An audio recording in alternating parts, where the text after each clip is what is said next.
Today we're talking about Death on the Nile. Actually, a movie that's had an eventful kind of production and promotion journey because of COVID.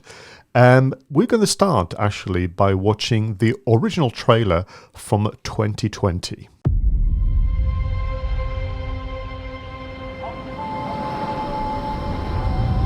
The romance of the desert has the power to seduce.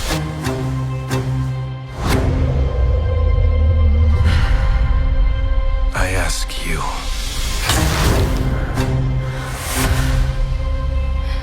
have you ever loved so much?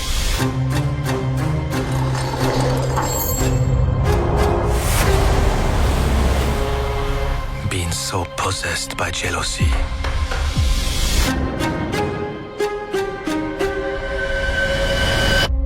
that you might kill.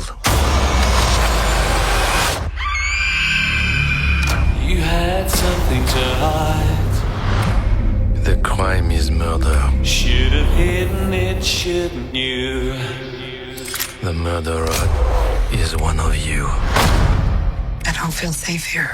I don't feel safe with any of them. It's too late to change events. It's time to face the consequences. I have investigated many crimes, but this The policy of truth. has altered the shape of my soul. I am Detective Hercule Poirot, and I will deliver your killer. Never again is what you swore the time before. Never again is what you swore. How many great stories are tragedies?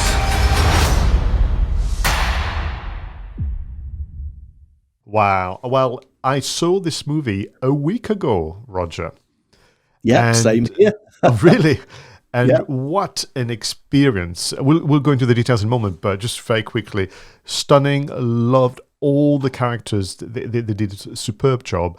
And yes, I would argue that in a way, the marketing campaign cleverly kept a lot from the audience. There's no spoilers as such, is there? No, absolutely right. And you know, the marketing campaign, as we'll see, focused in on quite a lot on the ensemble cast. You know, a lot of the social media activity that they put into this film was showcasing the characters and showcasing the locations and showcasing the absolutely glorious color palette that they used in this film. And yeah, but you're absolutely right. They gave very, very little away.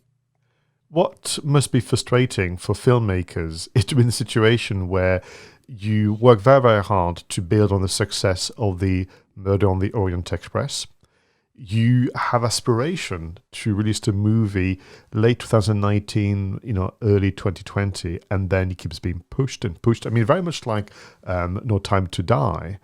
And in the process, things start to get a little difficult with regard to the promotion. Yeah, I mean, you can imagine the sort of conversations they must have had. I mean, this film has been pushed back, rescheduled very, very many times, obviously from the point of view of the pandemic. But I think the first time it was pushed back was actually a production issue, wasn't it? They were behind in production or something. And so it was pushed back, originally set to be released in December 2019, and it was pushed further back after that. And then, of course, the pandemic started, which caused it to be pushed back because of the lockdowns across the world. And then they were hit with all sorts of other potential issues surrounding some controversial stuff happening with some of the stars of the film. It was alleged that some of the stars of the film were sort of anti-vaxxers, and that created quite a lot of negative publicity. So they decided to hold back on launching the film until that died down. So you can almost think that maybe they were getting to the point where they were going to wonder whether they were ever going to get this film released, until finally that it came out towards the end of February. Yeah. year. And what's interesting for me and you and I would have wished to have been a fly on the wall, because what kind of meetings and conversations are they actually quite familiar with the highs and lows and trials and tribulations of film promotions, so it wasn't particularly stressful? Or was it actually very frustrating? Because like all of us in business, you had the stop and start. That there was times where restrictions were lifted and they came back on. Then there was red, amber, greens. It would have been just impossible. And actually, because of the lack of traveling, to try and organize a premiere, in 2020, 2021, and even today is very difficult. Yeah, and let's face it, when you've got a film like this, which has got a whole plethora of big stars, it's an ensemble cast, so there's loads of people involved. I imagine the logistics of getting them all together for a premiere must have been horrendous. So you've done the research on this one, and for me, what has been fascinating to observe is the very clear adoption of a style, of the color palette, but also leaning on the Art Deco of that kind of 1920s, 30s era. Yeah, I mean, honestly, it's a long time since a movie's colours and design have blown me away. And yeah, Art Deco, again, I really love that sort of style. Ironically, I mentioned roller coasters before. Blackpool Pleasure Beach, which I mentioned, which is where I was growing up, a lot of the buildings in Blackpool Pleasure Beach are Art Deco. So I grew up loving that style. There's another little side. What I love about this whole thing is the depth of the colour palette. I mean, it's gorgeous, isn't it? It's really warm and brown and golden.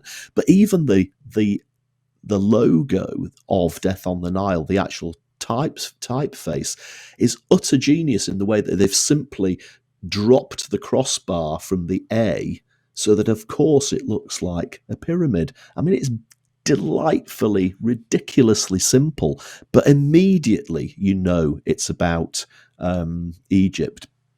It's just fabulous. I would agree. And so you have that kind of, I'm going to say, sunset. It feels like it's a sunset that has been captured, and that kind of gold and rich orange. And for you and I, that's obviously the golden hour as well, where you can get the best. And for those of you who have not seen Death on the Nile, you could be forgiven to think, oh, here we go again. This kind of ensemble cast going to be the who's who of Hollywood and the UK.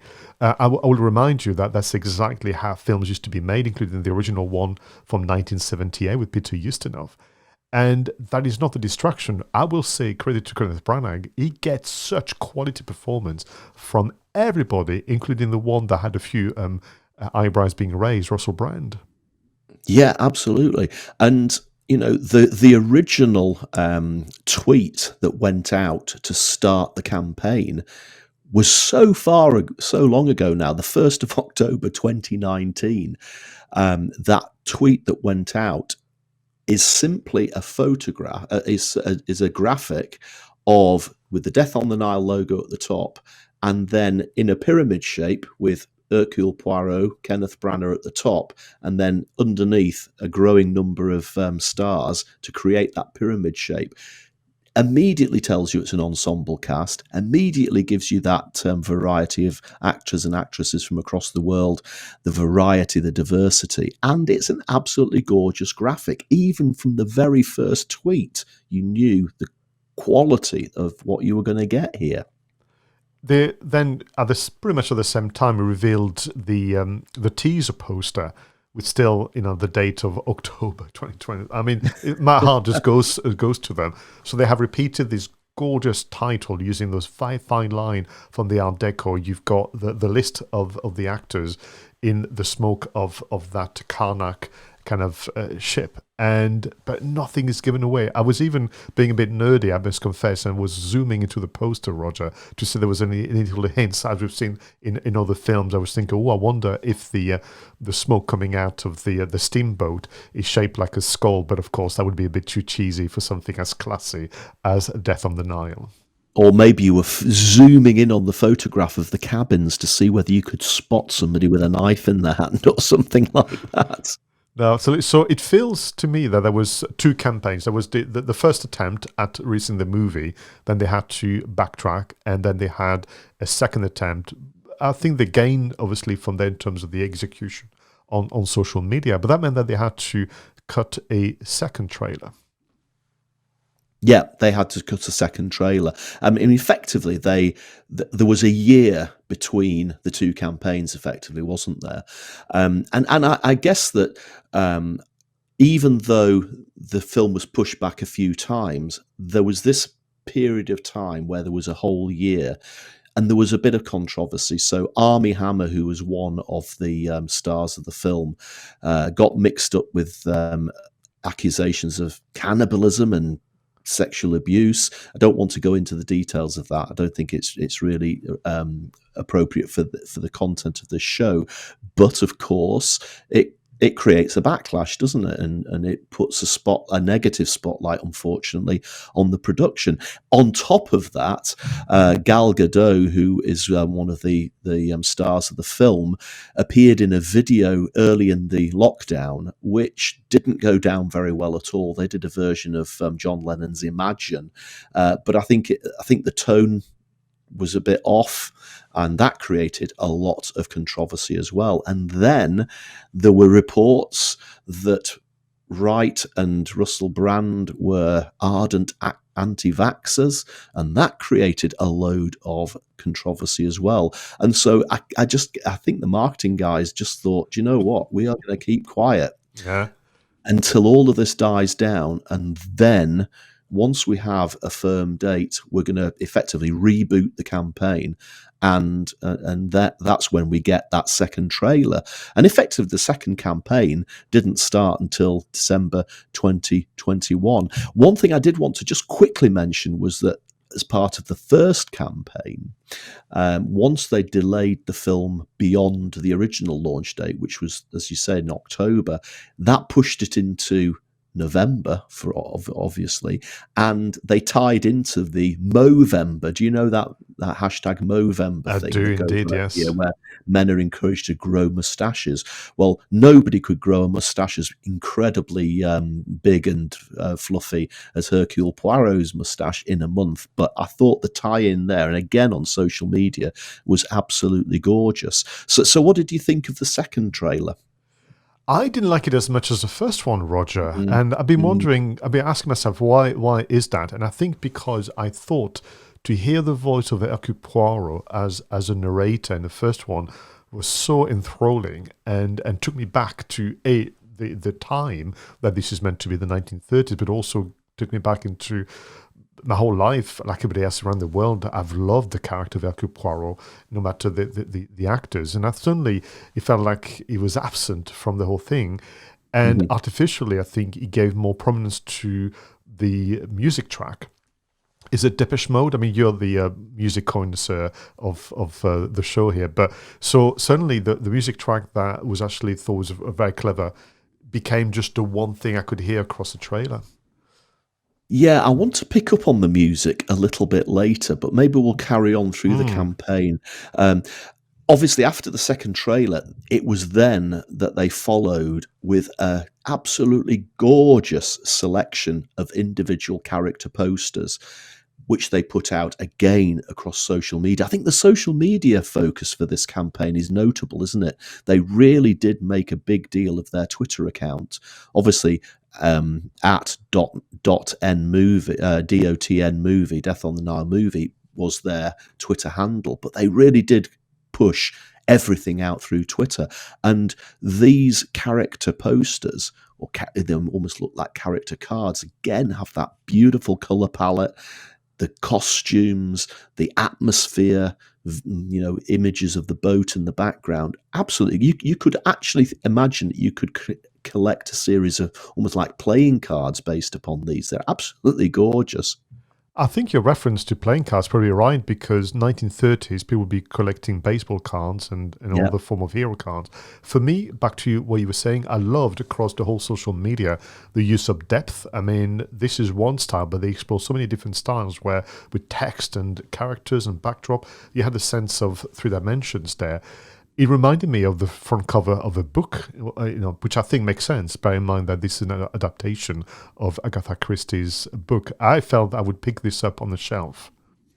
Yeah, absolutely. It does. Yeah, you're absolutely right. It does look like a cover of a book, doesn't it?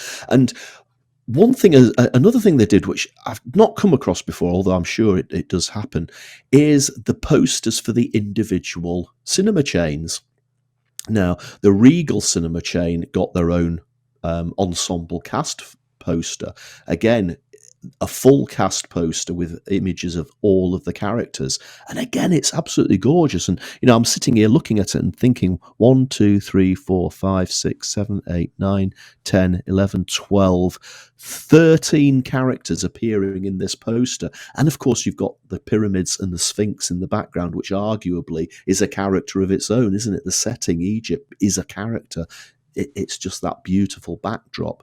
So all of the different cinemas, including IMAX, Odeon, Regal, they all got their own posters. And again, the imagery is stunning.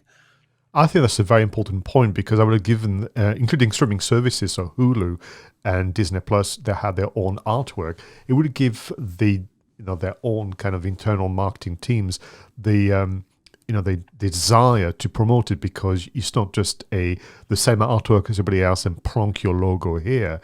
It was unique to you, and I think as a result to which you're more likely to be active on social media. Yeah, and of course, after that, there were all sorts of TV spots, featurettes, the full cast, suspects. There was a close-up look at the costumes. That was one of the featurettes, a look at the costumes. And again, the costumes are absolutely gorgeous of the period. There was even a featurette, Pascal, about the cocktails of the era. Because, of course, they're drinking cocktails on this boat, the Karnak going down the Nile. And there was a featurette about it. It just gets you sucked into the period. It gets you sucked into the time, the atmosphere of the time, and the costumes and the tastes and the visuals of the time. I think this is one film more than any recently that really does make you feel as if you're actually there. And ironically, because of the pandemic, they couldn't actually film this in Egypt. I think actually the original intention was to film it in Morocco, if I read rightly. But in the end, they filmed all of it in the UK. So all the backdrops that you see, all the scenery was either CGI or had been filmed separately and dropped in. And you can tell a few times that it's not actually accurate, but most of the time, it's convincing enough. And I actually felt as if I was there in that film. It doesn't distract. For me, it was part of the charm of the movie because of the color palette. It reminded me a bit of what they would have done if they'd filmed this in the 30s and 40s, which is to have a painted backdrop lit with massive projectors, and actors would be in front of it. So I just felt it was part of the magic and the charm of the movie. You're right, you can tell, but it just blends in. It belongs to the whole experience of that film. And it feels to me that we won't be able to do justice to the social media campaigns and how clever it is. They use different sizes. They went back to different character profiles, using different styles, different videos, using copy that was in front of the characters, sometimes was behind the characters. They even did some very old-fashioned styles of videos where the character turns slowly towards the camera and smiles, which is kind of almost very, very cheesy. You don't do that anymore, but actually they did do that in the 40s and 50s when they were making movies. You have a whole range of recapturing almost classic cinema, and of course the era of the 1930s. Yeah, and I guess that the social media campaign to me was really good, and the imagery that you used in the social media campaign was really good. But I think, unfortunately, because of those controversies, because of those hiccups that were going on with some of the cast, some of the other members of the cast, it would appear, didn't actually participate in the social media campaign as perhaps they should have done or would have done had there not been that controversy. And therefore, perhaps the reach of the campaign didn't go quite as far as the filmmakers had hoped, because on the whole, the film hasn't been deemed to be a success, Pascal, despite the beautiful marketing campaign that's gone with it. They spent $18 million on the marketing campaign, and yet all the feedback that I've read is that they feel that the marketing campaign was a bit of a failure.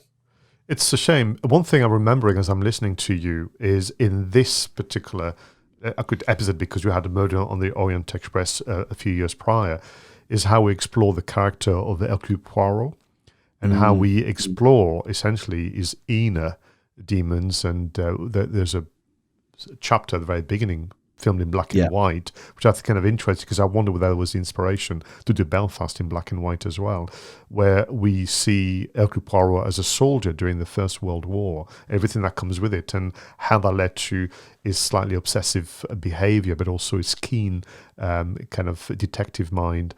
For me now, it feels as though the marketing campaign runs parallel to the movie as we are. So it's to be experienced. So watch the movie first, then enjoy what they've done on social media, and then go back to the movie. I don't think it's going to be the strong lead generation and audience building campaign that they were hoping for, because there's just not enough time between the announcements and the go live date on screen and streaming. Yeah. Now, one of the things I wanted to ask you about, and you've already alluded to this, Pascal, is the music in the film.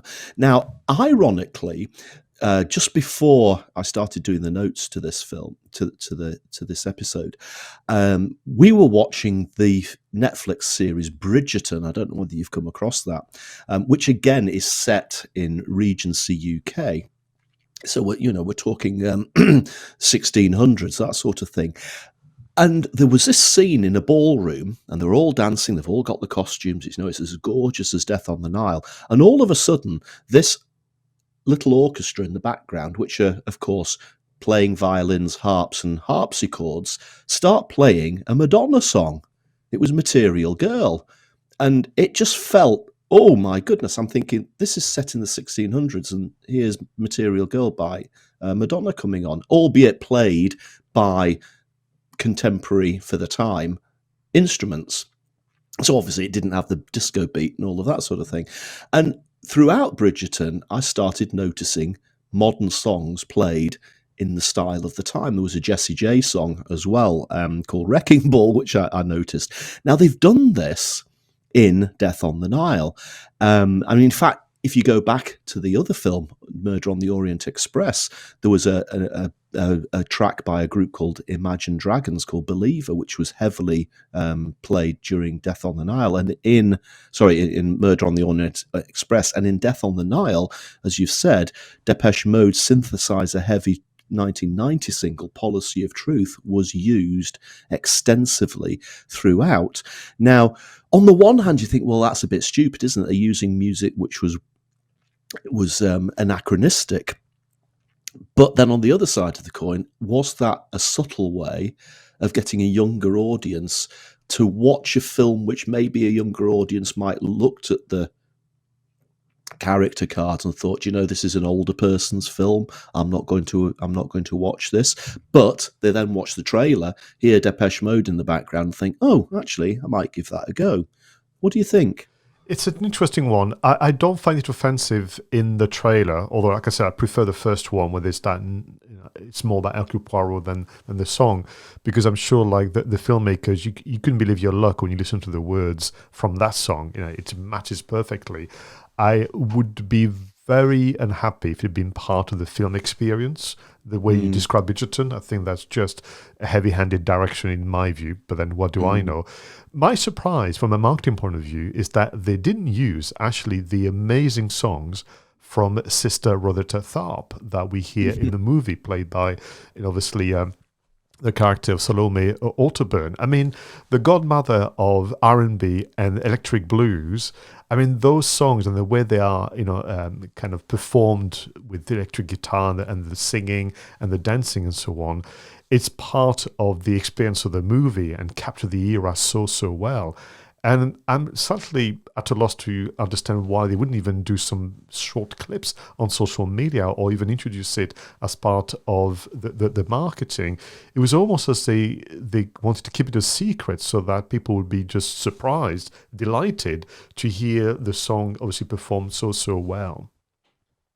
Yeah, and I admit, one of the early scenes in the film, we're not going to give away any of the plot points. But one of the earliest scenes in the film takes place in a music hall, and there's a dance sequence set to this person singing, and it's really quite sensual. And again, the atmosphere is incredible.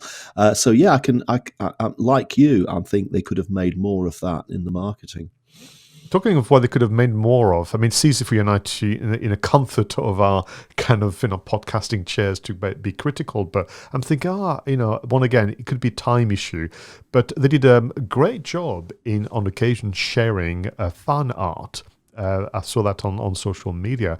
I wonder if there was a chance for them to actually do something we saw in No Time to Die, which is to get a brand or a partnership with an established brand to get more fan art to be sent and shared, and maybe to get some winners. I mean, they did do also a very good job, which I thought I was surprised, because I'm thinking, as a brand, the distribution company and the producers, they must be very busy. But when people were tweeting themselves going to the cinema, dressed, obviously, as they tried to do so, following the advice from dressed as they could in 1930 style, that was retweeted by the official Death on the Nile social network, which I thought was brilliant. Yeah, I love that interactivity. That's great. And the fact that somebody would want to dress up in 1930s stuff, in Art Deco style, to go to the cinema is just glorious, isn't it? It's really it's like going to see the Rocky Horror Picture Show and dressing up in stockings and suspenders, I guess. So back to your point earlier about the filmmakers perhaps are disappointed by the box office, the takings, as they would call it, for the first few weeks. I've got a strong feeling this movie is going to do very well for the remainder of this calendar year, and we're going to see people talking about it more. We're going to see more activities on social media. We're going to see more fan art. We're going to see, I wouldn't be surprised to see people even doing watch parties dressed, as some of the characters and putting things on Twitter. So it could be one of those kind of successes where when they look back a year later, I think that they'll be very pleased with the impact this movie is having. Yeah, absolutely. And the 4K Blu-ray will be an absolute must purchase.